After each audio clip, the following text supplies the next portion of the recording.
Ini adalah Gubernur Jawa Barat Ridwan Kamil sedang menebar ikan di Sungai Citarum. Sungai Citarum yang membentang dari Ciberem hingga ujung Karawang ini pernah disebut sebagai sungai terkotor di dunia oleh media internasional. Sontak, pemerintah pusat maupun daerah berkolaborasi mengatasi permasalahan ini dengan program Citarum Harum yang dijalankan mulai tahun 2018. Lantas, bagaimana sungai-sungai atau aliran air lain yang tercemar namun tidak terangkat oleh media?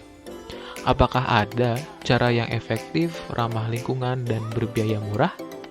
Jawabannya adalah semikonduktor fotokatalis. Semikonduktor merupakan material yang memiliki jarak atau gap antara pita konduksi dan pita valensi yang tidak terlalu lebar. Jika lebarnya terlalu besar, maka disebut sebagai isolator. Jika menempel atau bahkan overlap, maka disebut sebagai konduktor.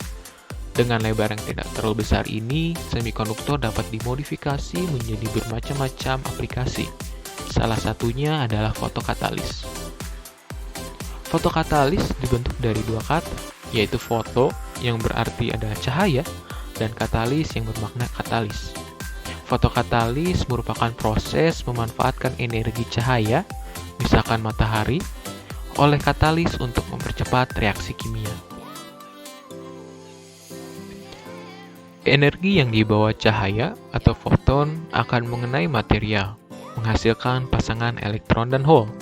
Jika energi cahaya mencukupi lebar energi gapnya, elektron akan tereksitasi ke pita konduksi meninggalkan hole di pita valensi. Sebagian besar elektron dan hole ini akan berinteraksi kembali di permukaan atau bulk particle atau yang disebut dengan efek rekombinasi. Masing-masing elektron dan hole akan mengalami proses reduksi dan oksidasi ke substratnya. Elektron dalam hal ini akan berinteraksi dengan udara atau oksigen meninggalkan radikal superoksida. Hole dapat berinteraksi dengan molekul air, membentuk radikal aktif hidroksil dan H2O+.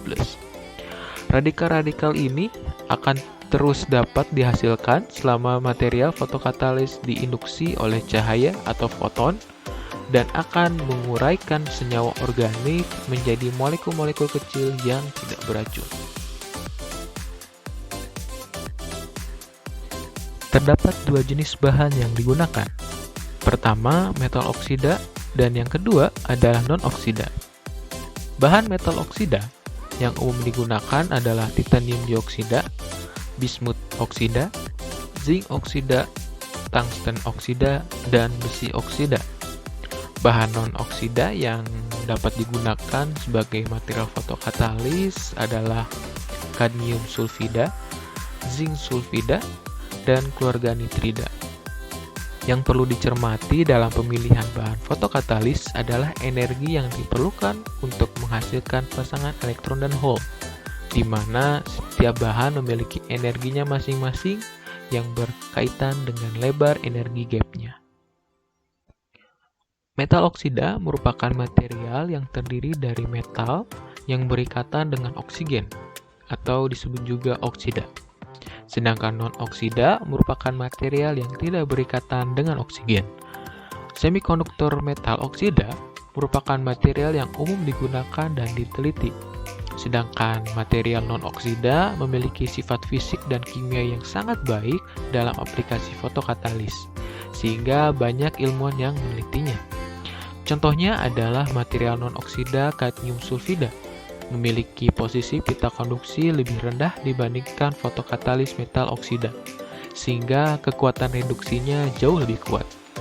Atau keluarga nitrida, yang memiliki struktur seperti grafen sehingga memiliki sifat transport yang baik.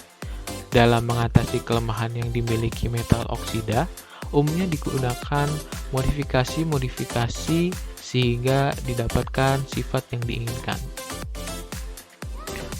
Terdapat 3 metode umum, diantaranya adalah pertama, electrospinning. Metode ini menghasilkan polimer nanofiber secara langsung.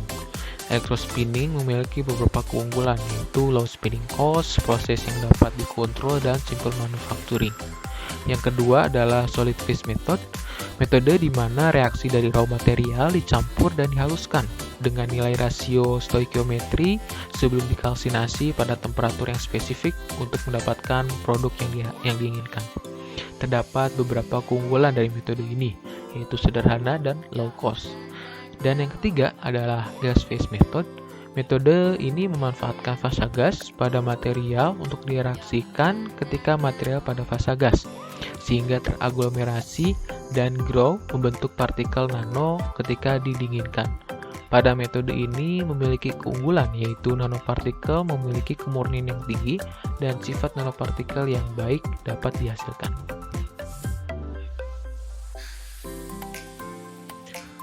Terdapat dua parameter penting dalam melihat keefektifannya, yaitu energinya dan konsentrasi terdegradasi. Karakterisasi UV phase dapat menentukan panjang gelombang terbaik dari material yang dapat mengabsorb secara maksimal. Data ini sangat penting diketahui agar dapat menentukan spektrum sumber cahaya yang digunakan untuk aplikasi fotokatalis sehingga bekerja secara optimal. Dan yang kedua adalah grafik konsentrasi terdegradasi, yang merupakan pengukuran untuk melihat bagaimana material fotokatalis bekerja untuk mendegradasi material dalam air. Kadar konsentrasi, waktu kerja, pH merupakan parameter penting yang perlu diketahui karena bersifat spesifik. Terdapat 6 faktor yang mempengaruhi kinerja fotokatalis. Yang pertama adalah konsentrasi katalis.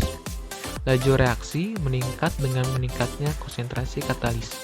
Jika di atas basis tertentu, maka laju reaksi dapat melambat. Dan yang kedua adalah sumber cahaya. Sumber cahaya atau energi cahaya yang digunakan memiliki nilai yang spesifik.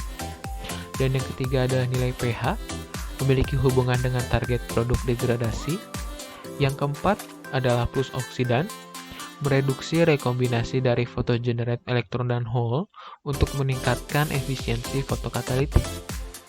Yang kelima adalah ion inorganik, meningkatkan laju separasi dari photogenerate elektron dan hole dan meningkatkan reaksi fotokatalitik, membentuk radikal anion dan mempengaruhi degradasi fotokatalitik. Dan yang keenam adalah temperatur.